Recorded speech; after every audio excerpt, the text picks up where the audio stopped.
Está no ar mais um Antenados na Geral, nesse dia que o Senhor fez, nesse dia que o Senhor abençoou. Quero desejar toda a sorte de bênção sobre a sua casa, sobre a sua parentela, sobre toda a sua vida. No dia de hoje, no Antenados na Geral, vamos falar sobre perguntas e respostas. São perguntas que você manda aqui pra gente e nós queremos responder. Para me ajudar no debate de hoje, nas respostas, das perguntas, eu convido ele, que é evangelista da Igreja Batista Vale de Bênção, bacharel em Teologia e Marketing, é capelão e juiz de paz, meu amigo também, Vitor Galdino. Bem-vindo, Antenados na Geral. Olá, Pablo. Agradecer mais uma vez a oportunidade de estarmos aqui no programa.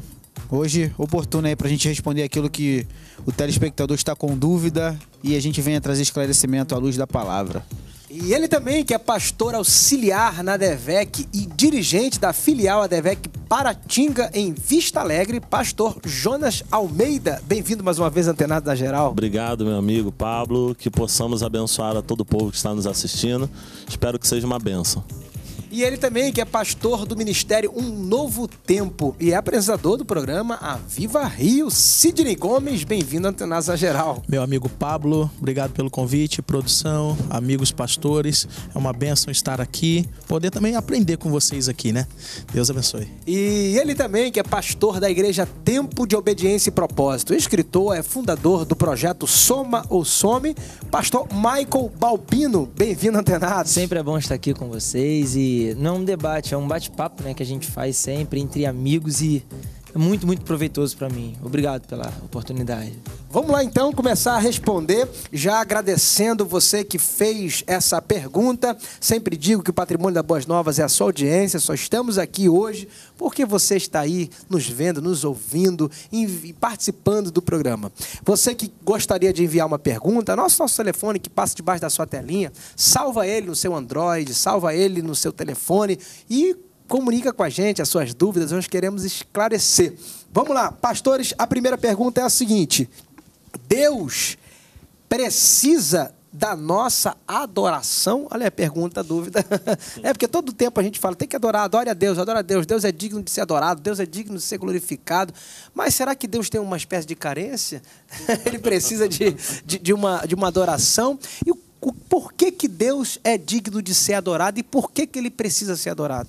Vamos lá, eu acredito que nós é que precisamos o adorar. É ao contrário.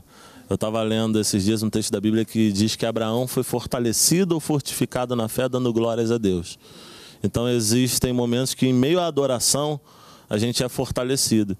E na nossa vida acontece esse efeito e Deus também, nós atraímos a presença de Deus, a atenção de Deus com a nossa adoração, porque João 4 vai dizer que ele procura verdadeiros adoradores que o adorem em espírito e em verdade. Então assim, é algo que o agrada, não que seja necessário, que ele necessite disso, que ele esteja carente, com crise de identidade, nada disso, mas é algo que atrai a atenção dele, é algo que ele nos dá a oportunidade de fazer, que ele nos dá, na verdade a gente precisa entender como isso, né, gente? A gente precisa entender como adorar a Deus é uma oportunidade que nós temos. A cada dia, eu sempre falo isso lá na igreja, lá na nossa filial, na nossa ADVEC Paratinga, eu sempre falo que a cada meia-noite Deus renova ou não o nosso contrato. E se a gente está vivo nesse dia, é porque Deus está nos dando uma oportunidade de adorar Ele nesse dia. Será que está valendo a pena? É o que a gente tem que refletir. E adoração significa serviço. Deus é digno de ser servido, né? Diante de tanta glória, tanta graça, um Deus tão sublime, tão maravilhoso, não tem como você não viver um constrangimento diante de tanto amor e não viver para Ele. O próprio Paulo aos Romanos fala que dele, por Ele, para Ele são todas as coisas. É uma questão mesmo de reconhecimento, né, Vitor? É verdade. Essa questão da adoração, a gente já vê que os anjos já fazem isso, né? Desde a criação do mundo. Então, é o que o pastor Jonas falou, a gente tem esse momento de relacionamento, de intimidade. E o serviço, que é aquilo como se fosse a nossa gratidão por tudo aquilo que Deus nos faz, tudo aquilo que Ele tem nos dado, tem nos concedido. Então é um momento que a gente o adora, a gente reconhece Ele como o suficiente salvador da nossa vida, aquele que nos alimenta, aquele que nos abraça no momento mais difícil. Então a adoração é esse momento de não de pagar aquilo que Ele faz, mas de você ser grato pelo que ele faz, de você ser feliz de servir um Deus tão maravilhoso, de um Deus que se preocupa, que tem misericórdia e que não olha para os nossos erros, mas sim pelo nosso coração. Ele quer um coração quebrantado, aqueles que o adoram em espírito e em verdade. Em Sidney, e a adoração não é apenas canção, mas ela abrange todas as áreas da vida do homem de Deus. Adoração é um estilo de vida, né? A gente vive para adorar a Deus, né? Aí você vê essa coisa de Deus precisa. Eu compartilho muito do pensamento do pastor Jonas, né? Pastor Jonas, a gente dizer que Deus precisa usar esse antropomorfismo, né? Essa coisa de trazer para Deus pensamentos humanos ou necessidades humanas, né? Que na verdade não é isso, né?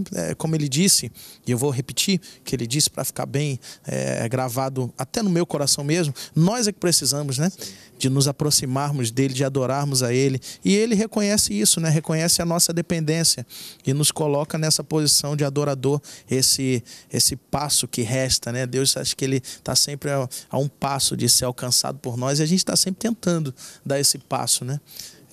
É isso. Michael? Deus não precisa de nada da gente. Tem pessoas que acham que querem fazer corpo duro com Deus, jogo duro. Deus, eu não vou te adorar, eu não vou para a igreja, estou revoltado, vou abandonar meus cargos, vou abandonar... Deus está dessa forma. Desde a existência eu sou, e você quem é? Então, assim, a adoração é o maior benefício que Deus nos deu para nós nos achegarmos a Ele. Ontem eu ministrando, eu falei isso, que a adoração, quando nós estamos adorando a Deus, é uma forma que nós temos de chegar perto de Deus. E uma questão que eu vi num louvor que chamou muito a minha atenção é: o que será que os anjos veem que os fazem adorar 24 horas, dizendo santo, santo, santo é o Senhor dos exércitos? Então, assim, eu acredito que só adora, a pessoa quando adora com muito prazer, é porque ela consegue enxergar Deus de alguma forma, né? Maravilha, vamos lá então para mais uma pergunta. Sempre fui temente a Deus e o louvor tem curado a minha alma. Mas minha dúvida é, o mal tem poder de trancar as portas da minha vida? Provavelmente essa pessoa está sofrendo aí do terrorismo teológico, né? Aquela coisa de que o mal tem... esse dualismo, né? Que as pessoas pensam que o diabo é rival de Deus. O diabo é criatura de Deus, né? Até o próprio Lutero falou uma vez isso, que o diabo é diabo de Deus. É como se o diabo estivesse numa jaula, né? Numa corrente assim, tipo um pitbull e... Deus só libera se ele permitir, né? Foi o que aconteceu com Jó. E aí, pastor Jonas, será que o mal tem poder de trancar a porta da vida de algum ser humano? A minha preocupação são com os extremos. Eu conheço gente que na igreja, ele quando passa na encruzilhada, ele vê macumba, ele fica apavorado. Ele pede licença. Crente. O problema são os extremos. Eu conheço gente também que acha que o diabo não existe. Que o diabo não faz nada, que o diabo não tem poder de nada, e ele vive uma vida achando que está tudo bem, que está tudo legal e que sempre tudo vai dar certo. A minha preocupação, na verdade, é se eu estou dando brecha ou não. Porque existem coisas que a gente abre a porta para coisas ruins entrarem na família, coisas ruins entrarem no casamento, entrarem na empresa, enfim. Então, assim, que o diabo tem poder de trazer coisas ruins para a pessoa, é óbvio, ele é um adversário. Se ele é adversário, ele está lutando contra a nossa vida a todo momento. Existe uma guerra, existe uma batalha. Sabemos, como a Bíblia diz, que maior é o que está em nós do que o que está no mundo. Mas o detalhe, maior é o que está em nós, não somos nós. Isso é importante a gente entender. Então, que o Espírito sempre esteja em nós. Porque eu já vi gente que estava muito bem na igreja, Deus restaurando a casa, restaurando a vida. E aí, por um momento, ele começa a achar que não existe. Ah, não tem nada disso não, isso é besteira. Isso é coisa que fazem para tentar amedrontar a gente. O pastor fica falando que vai acontecer, diabo, ó o diabo e tal. E tem gente que exagera mesmo nisso. E aí a pessoa vai fazer o teste. Rapidinho, lá na minha igreja, um jovem, alguns anos atrás... E ele resolveu se afastar, 18 anos de idade. Um jovem com futuro maravilhoso, um obreiro, iniciando bem, tirava foto lá com a Bíblia dele embaixo do braço, dizendo, vou para casa cultuar. E um momento ele começou a achar isso, que o diabo não ia fazer nada contra ele, que não tinha poder, que Deus já tinha escrito a vida dele, que ele podia desviar, fazer o que quisesse. Ele colocou o pé no mundo. A primeira festa que ele foi como desviado foi nessa festa que ele morreu. Ele arrumou uma briga lá e mataram ele nessa festa. Foi uma dor terrível para toda a igreja por saber que era um menino com um chamado tão grande.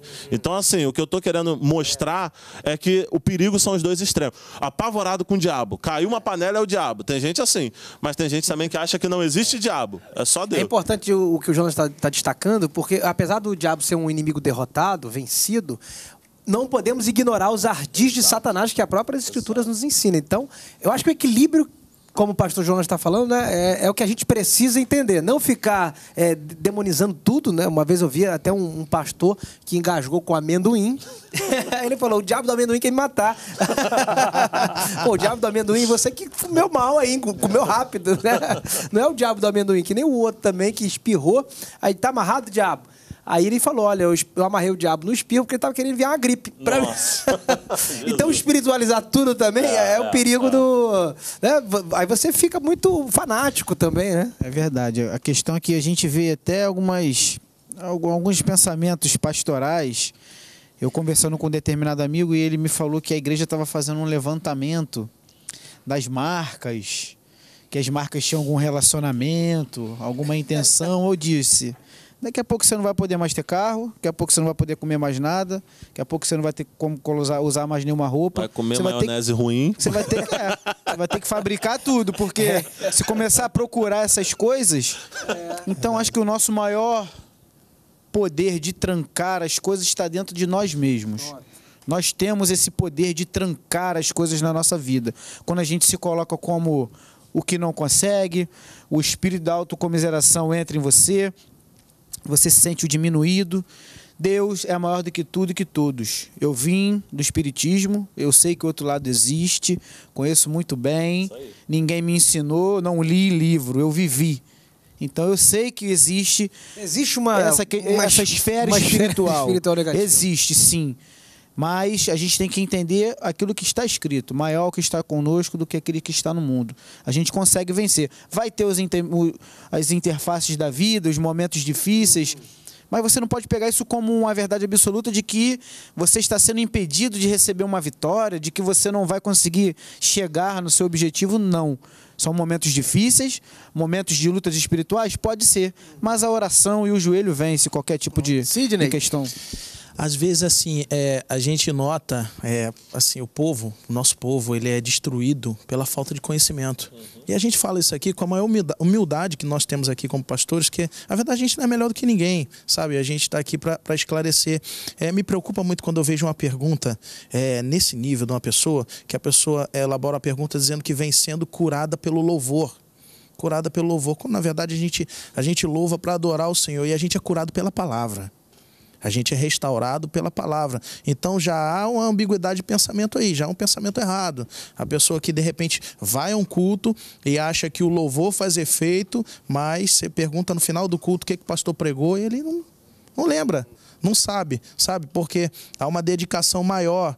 Isso é um problema que acontece muito, até nas nossas igrejas mesmo. Há uma dedicação tão grande ali em adorar, a hora do louvor, a adoração, que a pessoa se esquece que ela precisa ser curada pela palavra. Então é muito importante isso. Esse telespectador, se ele estiver nos assistindo agora, prestar atenção nisso, atentar para isso, de que a palavra te cura. Cada palavra liberada aqui para você, cada resposta de cada um desses pastores aqui, tem essa intenção de te curar. Te curar, não é o louvor que vai fazer isso. De repente o louvor traz até uma sensação boa no momento para ele. Ele fica feliz, ele fica alegre, ele chora, ele desabafa, mas depois que sai dali ele precisa da palavra para estar firme. Michael, eu costumo dizer que o que vai estar vivo na nossa vida e o que vai ser real para a gente é aquilo que a gente alimenta.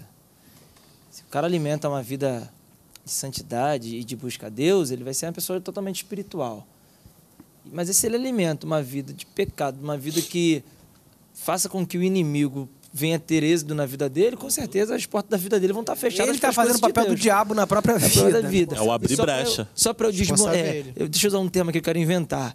Tirar o demônio da maionese Hellmann's. Todo mundo fala que Hellmann's, bota aqui a câmera em mim porque você é para casa. Fala que Hellmann's é homens do inferno. E aí, pessoal, tem um monte de crente que não usa Hellmann's. Deixa eu falar para vocês.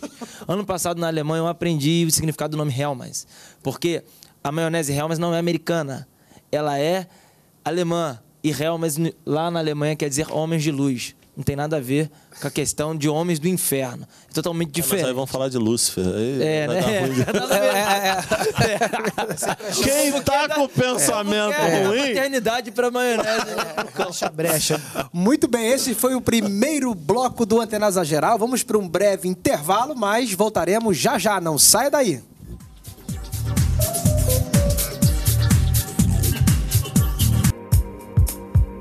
Antenados na Geral está de volta aqui para o segundo bloco, sempre agradecendo muitíssimo a Deus pela sua audiência, pela sua presença. É muito bom ter você aqui nesse momento, nessa hora, nesse dia. Um mar de gente nos assiste buscando crescimento espiritual. O povo perece por não conhecer as Escrituras e nem o poder de Deus. É importante não somente buscar o poder, mas conhecer a palavra de Deus. Então esse programa, Antenados na Geral, Antenados na Verdade, na Palavra, em Cristo, Antenados em Deus, é o programa que exalta a palavra do Senhor Jesus. Vamos lá para mais uma pergunta aqui. Vamos lá, pastores, me ajuda aqui. Na minha igreja...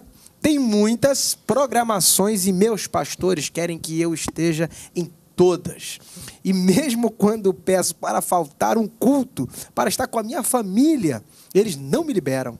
Minha dúvida é, faltar programações para passar um tempo com a família é pecado? É idolatria? É errado? E aí? Vamos lá, vamos começar aqui. Vamos lá. A grande questão é se essa pessoa... Claro, eu não quero duvidar do que a pessoa está falando. Ela está dizendo que está em todas as programações e quando ela pensa, ou seja, algo esporádico, que ela pensa em faltar, o pastor fala que tem que estar lá também. Se o que ela está falando é 100% verdadeiro, a gente precisa tomar um cuidado com isso.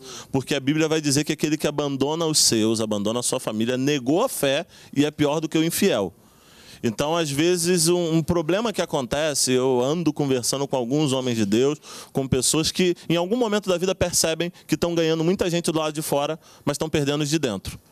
O perigo é esse. Porque se o primeiro chamado da pessoa é ganhar os seus, se ele está o tempo todo na igreja, todos os cultos, todas as programações, ele não vai ter tempo em casa. Quer ganhar o mundo e perder a família? E aí a família vai começar a se colocar contrária à igreja. A família vai começar a enxergar a igreja e o pastor como inimigos da sua família. Ou seja, antes ele dava muito mais atenção para os pais, dava muito mais atenção para os irmãos, tinha tempo de almoçar no domingo com a família, agora ele não tem mais. Mas o perigo é que as pessoas fazem tudo exagerado. E aí começa a falar, não, mas minha família está exigindo muito, aí abandona tudo.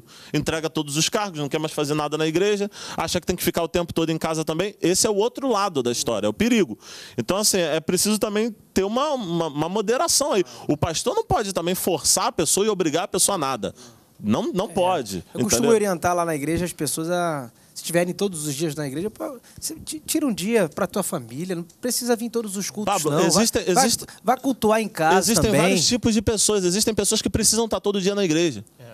Existem pessoas que se ele faltar um culto... Eu sou pastor, ele faltou um culto, eu falei, já era. E já era mesmo. Quando vem conversar, deu zebra no meio do caminho. Por quê? Existem pessoas diferentes. Existem pessoas que podem ter essa moderação. Mas tem gente que precisa de uma linha dura. Então, assim, às vezes a gente vai falar que o pastor está errado, mas entenda, peça a direção a Deus. Você que fez essa pergunta, se de repente, apenas dessa forma, você consegue se manter fiel. Ele disse que quer cuidar da família. Se for esse o propósito... Exatamente. Que é o primeiro ministério, é a própria casa, né? Exatamente. É aquilo que eu falei. Se aqui adianta o cara ganhar, às vezes, o itinerante, por exemplo, né? O itinerante, o cara prega aí, vai, viaja pra lá, e às vezes, dentro de casa... A pergunta é essa, ele está em condição de cuidar da família? A gente não conhece as circunstâncias. Exatamente. Porque chegar aqui e falar que o pastor está errado em forçar a barra, a gente não entende também, porque o pastor dele conhece ele. E sabe por que está fazendo isso. Se comprometer a família... Você tem que pensar... Sim. A igreja é segundo plano, né? Claro que a gente tem que estar ali na igreja...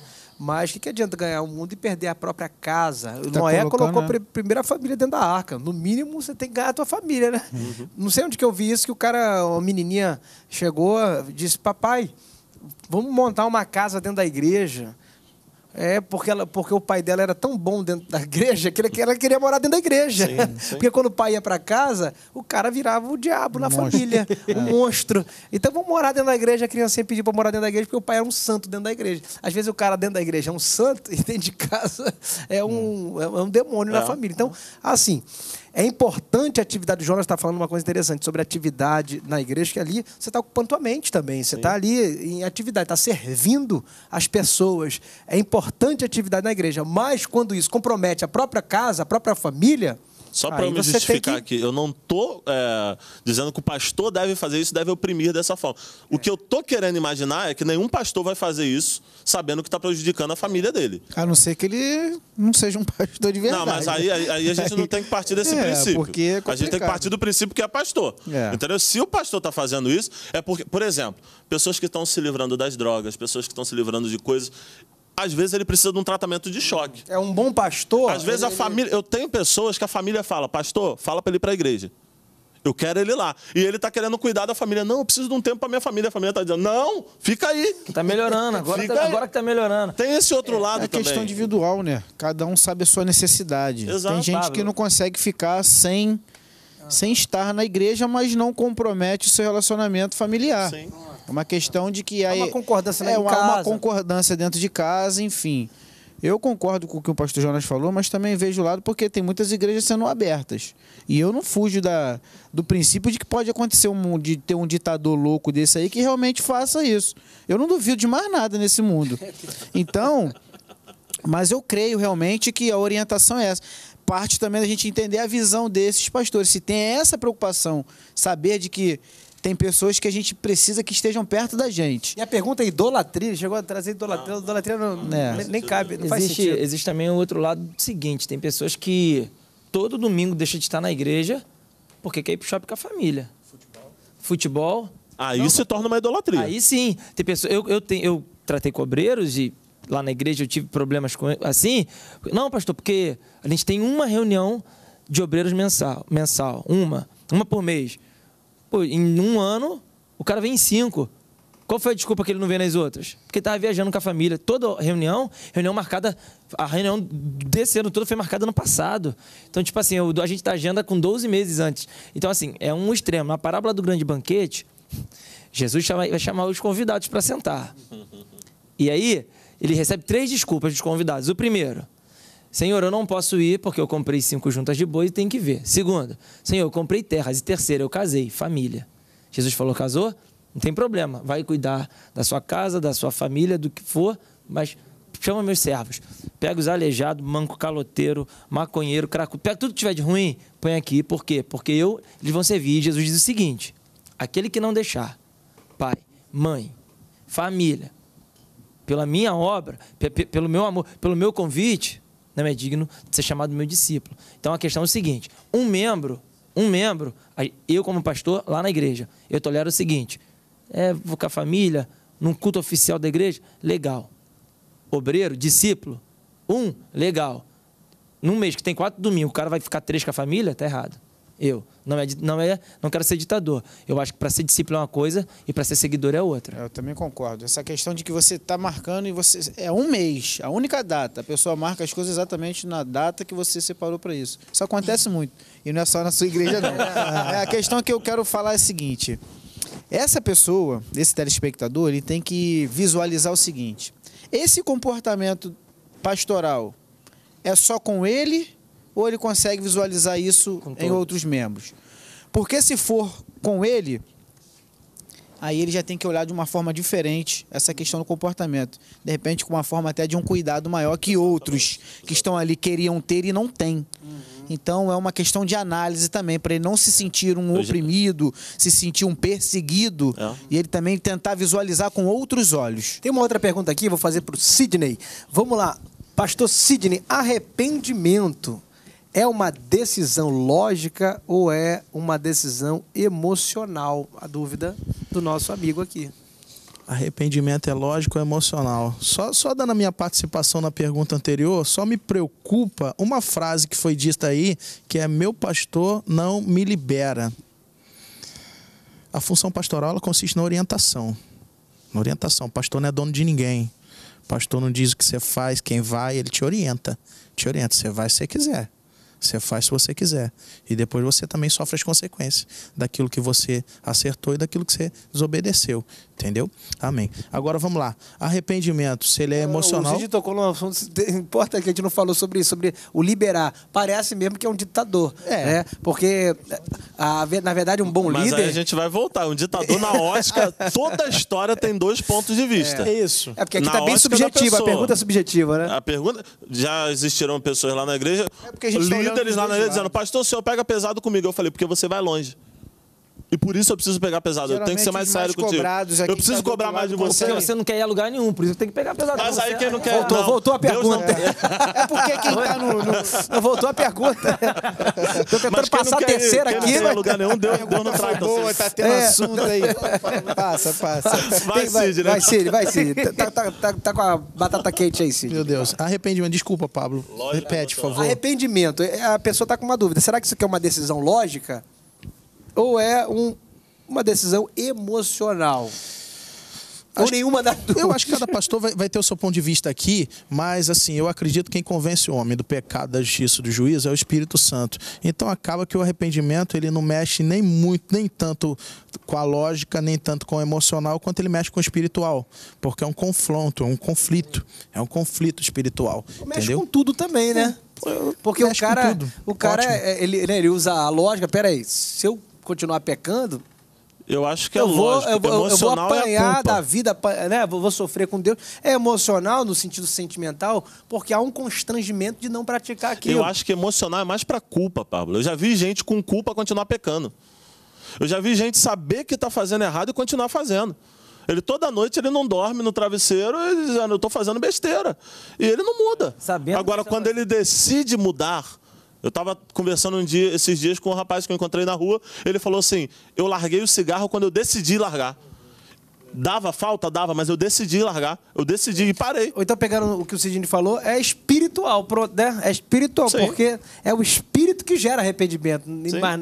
Porque se não for pelo espírito, é remorso também. Às vezes o cara não quer praticar Tem o esse mal, lado aí. não é nem porque ele ofendeu a santidade de Deus. Ele não quer praticar o mal porque ele está com medo daquela consequência da vergonha, né, de sofrer a consequência da prática do mal, e não de uma ofensa a Deus, porque na verdade a gente se arrepende porque a gente está ofendendo a santidade de Deus. Então esse é o propósito, né? Alguém pensa, quem quer colocar mais acrescentar mais algo sobre essa pergunta aqui? É lógica ou é emocional? Já tem 10 perguntas aqui pela frente, tem mais 2 blocos aí. Quebra-cabeça, porque o pastor Sidney, é um pouco de lógica, é um pouco de emocional e espiritual. Arrependimento, eu acho que é uma composição. É como se fosse uma escala. Você vai passar nas escalas até chegar ao arrependimento. Eu não consigo ver... A única coisa que eu discordo é que eu não consigo ver a parte emocional. Porque assim, a minha emoção sempre vai pedir para continuar pecando. Ponto. Ou não. Ponto. É muito difícil, cara. Eu tô lutando contra a minha carne. O emocional, ele vai me trazer a culpa, mas ele não me faz parar. O emocional... Eu entendi o lado do Jonas. É porque o que o Michael estava falando sobre aquilo que amar a Deus com todo o teu coração, toda a tua alma. A alma tem a ver com os sentimentos. Sim. Mas o emocional é a gente tentar entender dos dois lados. Sim, é emocional de impulso. Se for de impulso... Não, sim, é de desse você jeito. chegar ao ponto de chorar. Eu já vi gente fazer uma besteira, chorar e não... Faz de novo. Pronto. Tá emotivo, emocionado demais. Ele me comove. Mas não muda. Se eu fosse Deus, até abençoar.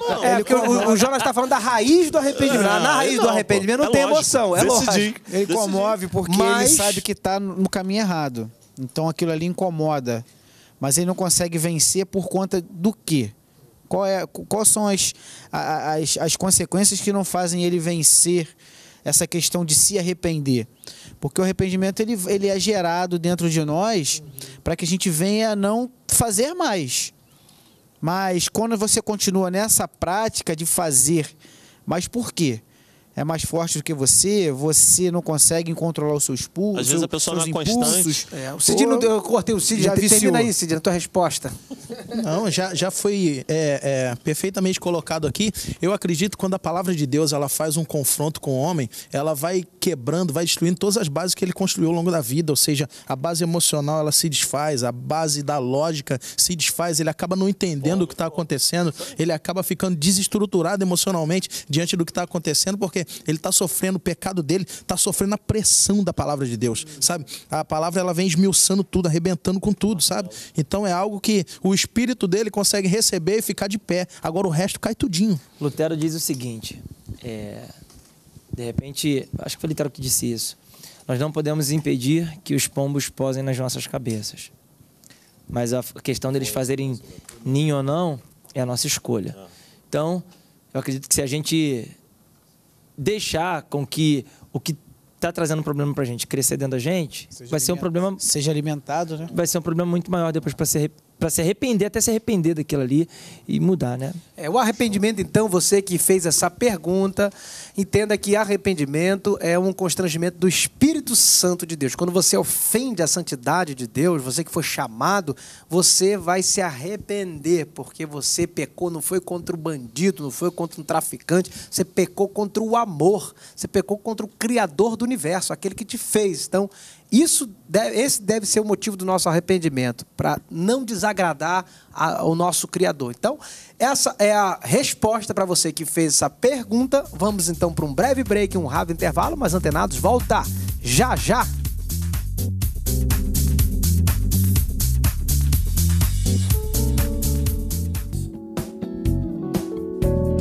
Quem provou do amor de Deus e da unção do seu espírito e bebeu... Estamos de volta para o terceiro bloco do Antenados na Geral, falando sobre perguntas e respostas. Inclusive, quero incentivar você, nesse momento, a participar conosco. Anota o telefone da Boas Novas aí, que passa debaixo da sua telinha. Anota aí, salva no seu WhatsApp, no seu Android, no seu iPhone.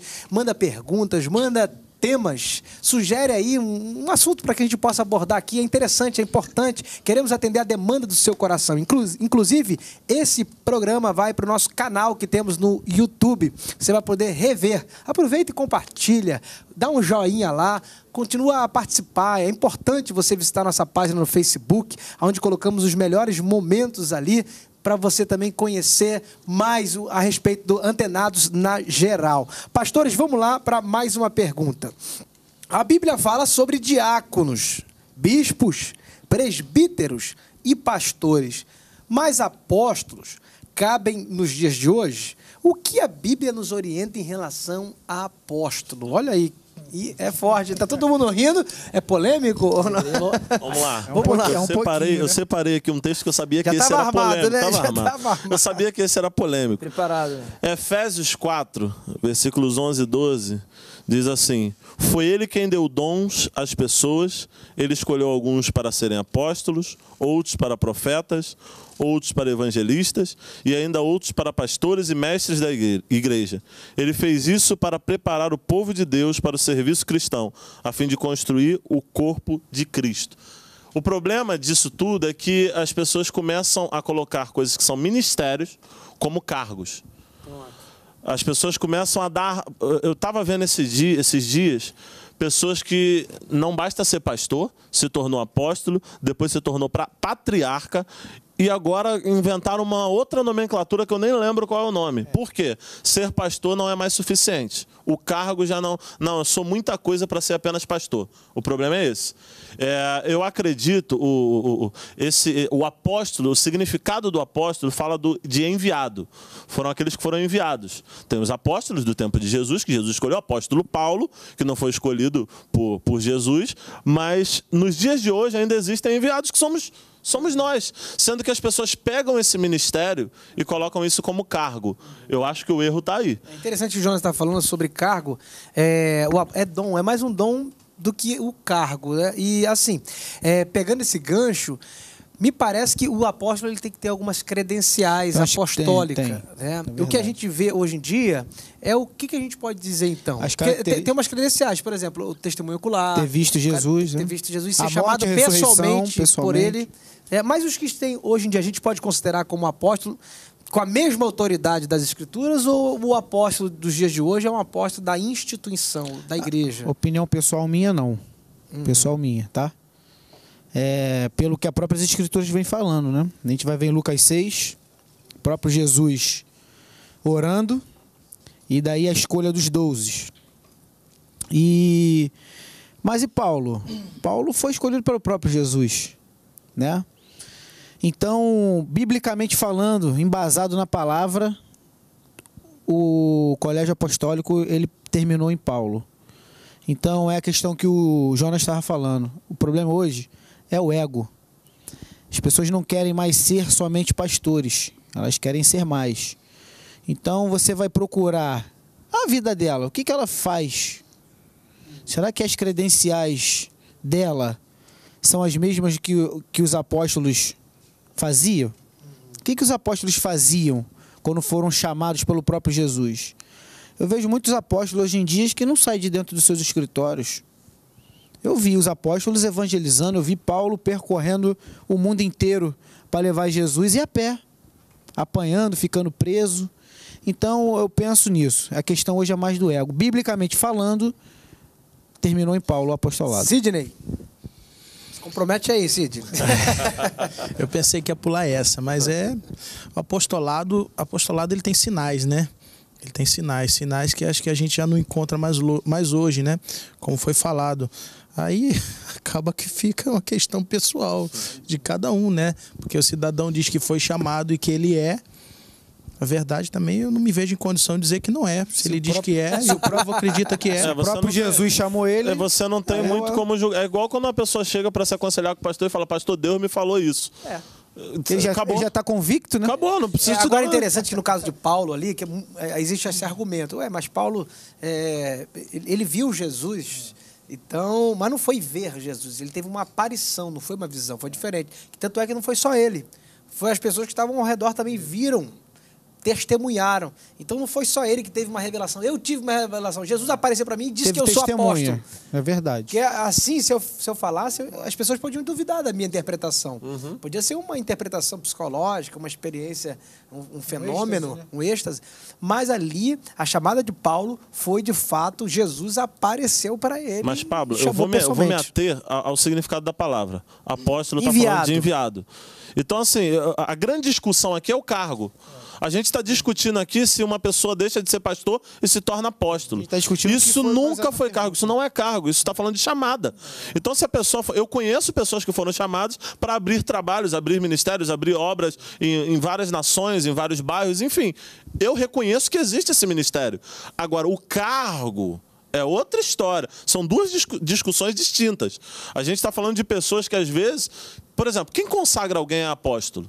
Eu também queria saber. Quem coloca a mão na cabeça? Ele mesmo? A patriarca? Quem faz isso? Eu também Como é que é a regra?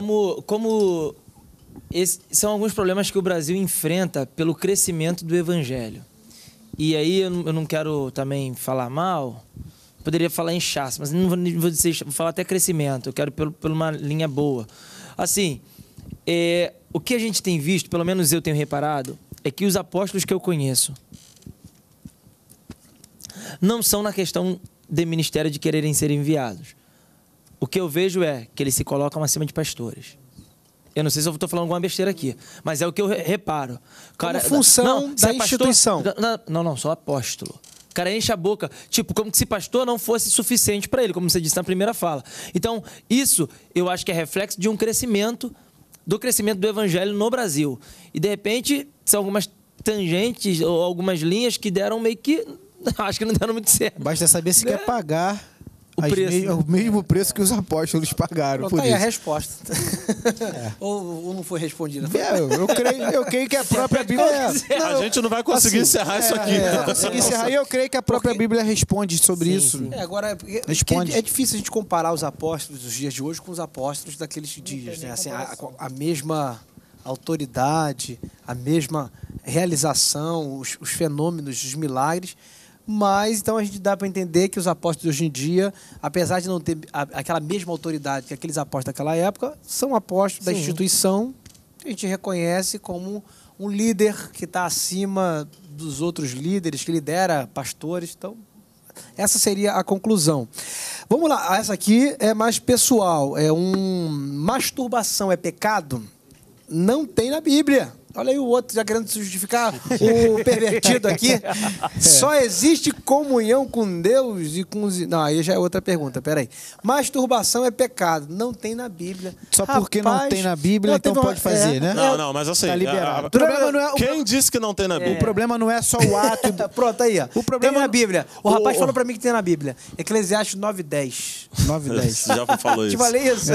Se eu fosse separava. O cara chegou... Eclesiastes 9:10, o rapaz chegou lá no... liderava os jovens. Aí um rapaz levantou, citando Bíblia, Eclesiastes 9:10, Sidney. Tudo que vier em suas mãos, faça com toda a sua força. Aí o cara falou, pastor, isso é bíblico? Falei, meu filho, tu tá querendo justificar teu pecado, graça, rapaz? né? Vamos lá, eu vejo de uma outra forma. Eu vejo que ninguém faz isso pensando no jarro de planta. O problema é o pensamento. Tá? Né? Ninguém faz isso pensando no jarro de planta. E aí Jesus, quando vem, ele vem aumentar o que seria o adultério. As pessoas achavam que o adultério era apenas o consumar. Ele vai falar, aquele que pensou e desejou, já adulterou. Então, assim, não tem na Bíblia? Tem na Bíblia. Se o cara tá lá cobiçando a mulher do outro, cobiçando uma mulher que não é dele, cobiçando... E às vezes isso pode partir para pontos até mais perigosos, como pedofilia, e aí tem outros casos também. A gente que é pastor, a gente trata muita coisa desse tipo. O cara chega a um ponto dele ficar viciado a tal ponto que a mulher não o satisfaz mais. Ele acha que o relacionamento real já não faz mais sentido, já não é tão prazeroso como ele se satisfaz sozinho. Problemas fisiológicos, o cara fica com ejaculação precoce, aí ele não consegue satisfazer a esposa. Isso é um problema sério. Vai causar um problema então, meu enorme filho, acho que a dentro de resposta... casa. Alguém tem alguma coisa a acrescentar Não, a aqui? resposta é essa. O Meu problema é o filho, pensamento, aquilo que você pensa. Você já venceu tanta coisa na vida, não vai vencer isso? Um impulso. Nós não somos guiados pelos instintos. O servo de Deus não é guiado pelo instinto, sentir vou. Nós somos guiados pela fé. Problema... Eu faço porque creio. Eu não pratico porque Deus não se agrada. Não é porque eu sinto. Já pensou se a igreja fosse baseada no sentimento? Não ia ter ninguém na igreja. O dia que estivesse triste, o cara não ia para a igreja. Então, no instinto. A gente diz que é racional e um cachorro é irracional. Só que às vezes a gente está indo pelo instinto igual o cachorro. O problema é que as pessoas querem explicitamente falando aquilo que ele quer que a Bíblia fale para ele assim, ó. Não pode se masturbar. Mas é o que a gente vai falar. O problema não é o ato, o problema é o que vem do ato. Para esse ato acontecer, o que é necessário? É necessário um pensamento, porque ninguém consegue se masturbar sem pensar em alguma coisa. E o problema da masturbação é a luxúria, na verdade. Né? É a luxúria que você vê, você pensa. O que você pensa, você pratica. E se transforma em ato que vai se transformar então, o pecado da masturbação é luxúria. Depois estuda lá. Não é luxo, não. Não é que tu tem um carro do ano. Que é luxúria é outra coisa. Vamos lá, mais uma então aqui. Só existe comunhão com Deus e com os irmãos se estivermos dentro do templo? A pergunta do nosso querido irmão ou irmã quer saber se a comunhão dela com Deus depende de um templo. Vamos lá. Vai lá. Sidney. A comunhão e o amor, eles são os uniformes da igreja, né? A igreja, ela veste comunhão em todo lugar. A igreja não tem só comunhão com os santos, nem com aqueles que se reúnem. A igreja tem comunhão com todos, né? Por isso que nós amamos, nós somos igreja. E se eu pensar assim, você tem gente que ele tem comunhão, já foi falado aqui, ele tem comunhão dentro do templo, ele não tem em casa. Ele tem comunhão pessoalmente, ele não consegue ter comunhão no Facebook. Na rede social não tem comunhão, é um bloqueia para cá, bloqueia para lá e indireta para cá, indireta para lá, entendeu? É por causa dessa linha de pensamento. O camarada acha que ele é crente só nas quatro paredes, no ambiente onde tem o pastor no altar, quando na verdade o que a gente é dentro do templo, a gente tem que ser em qualquer lugar. A comunhão com Deus é uma vida sendo vivida. Né? Tempo e espaço. Jesus falou para a samaritana, foi no templo nem em Jerusalém. Deus está atrás dos verdadeiros adoradores que adoram o Pai, Espírito e Verdade. O véu se rasgou, né? A gente tem comunhão com Cristo em qualquer lugar, em qualquer tempo, qualquer... Pode ser também a crise que a pessoa deve estar pensando, pô, mas peraí, então eu não sou obrigado a ir para a igreja. A igreja não é importante? Não é bem aí, não é bem por aí. Eu tenho alguns casos que eu trato nesse ponto. Existem momentos que a pessoa chega num trauma, algumas vezes, que ela não quer se relacionar mais com ninguém, ela quer se isolar. E aí, sabe o que acontece? Ele passa a falar assim, não, eu posso ser crente na minha casa. Eu oro a Deus, eu leio a Bíblia, eu ouço pregações. E aí um dia desse alguém me perguntou, mas ouvir pregação em casa e tal, é a mesma coisa do que eu ouvir no culto. Eu falei, nada disso. Por quê? Quando eu estou ouvindo uma coisa em casa que me incomoda, eu troco de canal. Eu mudo a pregação, essa pregação eu não quero mais na igreja, eu sou obrigado a ouvir até o final. Porque aquilo que me faz crescer é aquilo que me confronta. E a transcendência do culto também, exatamente. A comunhão com os irmãos. Pablo, uma coisa que está sendo perdida é isso. As pessoas desistem da igreja muito fácil. Eu estou falando do templo, muito fácil. Por problema de relacionamento. Por problema de relacionamento. Só que no trabalho ele tem problema de relacionamento, ele vence. Na vizinhança ele tem problema de relacionamento, ele vence. Na família. E na igreja ele deixa de ser útil e começa a falar, não, agora eu estou em casa, continuo sendo crente, isso é um perigo. Desigrejar. complicado. Isso é um perigo. Você sabe, desculpa, Maico, você sabe um caso que eu tive lá na igreja esses dias, até no anúncio de domingo eu falei, é do crente que ele não vai à igreja durante a semana porque ele diz, pastor, eu chego cansado. Não, aí você vai dizer assim, mas é normal isso. Só que a igreja não colabora pro teu cansaço. Você já vem cansado de serviço. E aí ele falta o trabalho porque tá cansado? Não né? é 40 minutos de culto que vai te deixar mais cansado. Entendeu? Então, assim, acaba tendo aquela coisa de jogar a culpa em cima da igreja, jogar culto em cima E até se a pessoa estiver passando por um problema em casa, solitário, ele não tem um irmão na igreja que vai poder perceber que ele tá mal e ajudar. E se chamar às vezes, aí, irmão, vamos fazer uma festa surpresa aqui pro meu irmão. Mesmo cansado, o cara vai lá. Um bolinho, Guaraná. O problema é que a gente está falando isso acontece muito. Tudo para que é relacionado à igreja é problemático. O irmão, ele fala, porque já aconteceu comigo, irmão, tem que vir uniformizado. É calça preta, blusa branca, mas eu não uso uniforme. Bom, no seu trabalho você não usa uniforme? Por que na igreja não usa? Ah, eu estou cansado. Você falta o seu trabalho porque você está cansado? Então, assim, são certas desculpas e certos pontos tocados que a gente não tem como... Tem uma frase, Michael, que eu carrego, é aquilo. Quem não quer arruma desculpa, né? Quem quer faz. Quem Quem quer não faz. quer arruma Tem desculpa. até uma música que fala sobre isso, acho que do Vandré, né? Que ele diz que quem sabe faz a hora. Geraldo Vandré. Geraldo Não Vandré. faz Quem- acontecer. Quem sabe faz acontecer. Quem sabe faz a hora, não espera acontecer. Pronto, olha aí. Pastor, o maior problema das pessoas que não querem estar na igreja, os desigrejados, é porque não aceitam divergência de pensamentos. Não suportam mais ser confrontadas. Foi o que o pastor falou. Então, se o pastor falou mal de algo que eu estou falando, do meu filho, de alguém, você é da igreja e usa o seguinte, porque Deus mandou. E Deus não falou nada. Essa semana... Isso é a maior blasfêmia, né? Falar o nome de Deus em vão é isso. Falar o nome de Deus em vão. Você é da igreja porque Deus mandou. Deus mandou? Deus mandou. Quando a pessoa falou Deus mandou, eu falei assim, irmão, então sai. Não fica mais um dia naquela igreja. Porque se Deus mandou, tu vai causar um monte de problema lá, sai. Depois a gente descobre que não foi nada Deus que mandou. Descobre... O cara falar o que Deus falou quando não falou... Isso é coisa séria. Essa é verdadeira blasfêmia contra o Espírito Santo, o cara falar o nome de Deus em vão é nada. isso. Botar a palavra na boca de Deus quando Deus não falou. Então, temos que vigiar, igreja. Vamos vigiar. Vamos para um break. Temos mais um bloco. Vamos fazer um resumão. Não sai daí. Antenados, volta já, já. Ele criou e nos deu um cântico novo para o seu louvor. Deus, nas mãos de Deus. Estamos de volta no quarto e último bloco com muita alegria, falando da palavra de Deus. A Bíblia Sagrada é o motivo da nossa alegria, motivo da nossa esperança. Por isso queremos terminar esse bloco respondendo duas perguntinhas. E já incentivo você agora, nesse momento, a participar. Você que quer, tem uma pergunta, tem um tema, envia pra gente que queremos responder aqui pra você no ar. Olá, olha aí. Educado, né? Olá. Gostaria de saber o que fazer quando somos humilhados por líderes e o que pensar quando saio de casa feliz para ir à igreja e volto mal. Deus humilha pessoas? Olha aí. Deus não, mas líderes sim. Pronto.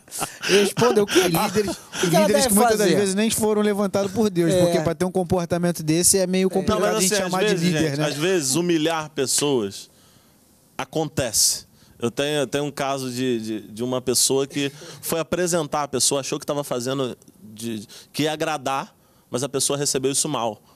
Apresentou a profissão da pessoa, essa pessoa faz isso, isso. Só que ela achou que estava agradando, a pessoa odiou isso e se sentiu humilhada, se sentiu diminuída. Relativo, né? É muito relativo. Depende do receptor, A gente né? está vivendo uma geração que é a geração mimimi. Geração que, pô, tudo dói, Não me deu cara. a paz do Senhor. Tudo Vou sair da dói, igreja. tudo dói, tudo dói. Claro, tem gente que é louca, que humilha mesmo, que eu já vi cada coisa absurda. Já vi cada coisa absurda. É um líder autoritário. Eu já vi cada coisa absurda. Mas tem gente que não, tem gente que se ofende com tudo. Tu dá um bom dia, ele se ofende. Então a grande pergunta é, será que estão te humilhando de verdade? É isso que você tem que pensar. Se tiver, o que ela deve fazer? Ela deve orar e pedir direção a Deus. Não é o ideal que ela fique sendo humilhada no lugar que Não ela é o vá, natural, né? Não é o natural. Dentro da igreja a gente receber esse tipo de E comportamento. outra coisa que eu digo lá também, assim, se a pessoa estiver cultuando a insatisfação, eu não gostaria que a pessoa estivesse no culto Insatisfeita. da igreja insatisfeita. Porque Verdade. aquilo ali vai fazer tão mal, não apenas a ela, mas às pessoas que estão ao redor dela, que ela vai abrir a boca. Tava conversando Vai abrir isso- a boca, vai falar. Tava conversando vai, isso no culto. Vai ser um contaminado, tomate estragado, vai contaminar. Mas e o a gente pode até murmurador acontecer um sempre vai racho. ter. O murmurador sempre vai ter. É difícil a gente filtrar isso, é ou não é? Não, Como sim, é que eu vou mandar embora o murmurador? mas o murmura... Eu tenho essa liturgia também lá, eu tenho essa visão no meu coração. Não tá feliz, cara? É para um lugar que te faça feliz. Agora, a questão de humilhação, eu acho que isso também já vem muito de uma criação. Ou eu sou um novo pastor que acredito muito nos pastores mais antigos. Isso aconteceu muito com o pessoal antigo. Eles já foram criados assim. Eles cresceram sendo obreiros, sendo humilhados pelos seus líderes, e agora eles se acham no direito. Só que houve uma evolução na sociedade brasileira. Né? Dentro da igreja, antigamente só quem fazia teologia era pastor. Hoje em dia, o cara está na igreja, ele não vai para EBD, mas está fazendo teologia. Tem muita gente assim, né? Mais uma pergunta aqui, temos 3 minutinhos para finalizar. Essa pergunta é um pouco longa, mas vamos tentar. Qual a diferença de idolatria e veneração? Veneração, da dolia, né? Idolatria. A veneração e a idolatria. Vamos lá. Pelo que eu estava dando uma olhada, é uma diferença que a Igreja Católica tenta fazer. Eles tentam dizer que os santos eles não idolatram, eles não adoram, eles veneram. A veneração para eles seria uma admiração. Eles estão querendo dizer, olha, eu não adoro o Jorge, eu admiro o Jorge, entendeu? Idolatria e veneração é quase a mesma coisa. Exato, só que é eles que tentam fazer justificar a idolatria. Tentam fazer essa distinção entre idolatria e veneração. Até tem um amigo que a gente debate muito sobre isso, ele me explicou sobre isso. Ele falou, não, a gente não adora santo. Ele falando, a gente venera. Só que se você for ver bem, a palavra diz que somente ao Senhor teu Deus adorarás. Então não tem essa, não tem de ficar admirando muito. Mas e se a gente pega e tira, troca o sujeito? Se a gente troca o sujeito, tira o santo daquilo que você colocou e bota o cantor gospel. A nossa juventude, ela adora ou ela venera? Também. Os dois. Na verdade, ela faz os dois. Idolar, verdade, Não é cantor, não. É pregador, é pastor, é irmão, é irmã. É tudo, cara. Uma coisa é a gente admirar. Eu ver que... Saudável, uma admiração saudável, né? O pastor Maicon tem uma forma, né, tem uma palavra, e eu admirar, poxa... Afinidade. Se espelhar no cara, falar, eu quero... Você não passa disso, não coloca ele numa posição que não é dele. Por exemplo, vou colocar o cantor, o pregador, que seja, numa posição que não é dele. Eu vou admirar como uma referência. Uma referência. Como Paulo diz, ser de meus imitadores como eu sou de Cristo. Exatamente. E, vem cá, tem um minutinho, será que dá para responder a última aqui? A Bíblia tem conceitos machistas?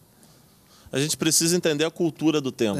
A cultura daquele tempo. Mas é uma coisa que eu tiro daqui. A cultura, às vezes, é machista. Uma coisa que eu tiro daqui. Se fosse machista, não teria livros bíblicos com o nome de mulheres e não teria, por exemplo, Débora como uma juíza. Então, eu acho que não é. Maravilha. Então, a Bíblia não é machista, mas ela foi escrita num período que a cultura local era até machista. Muito bem, pastores, agradeço muitíssimo aí a presença de todos vocês. Obrigado, Brasil. Obrigado você que nos assiste diariamente. Um beijo grande e até a próxima. Todos os dias, 17 horas, eu aguardo você aqui. Aquele som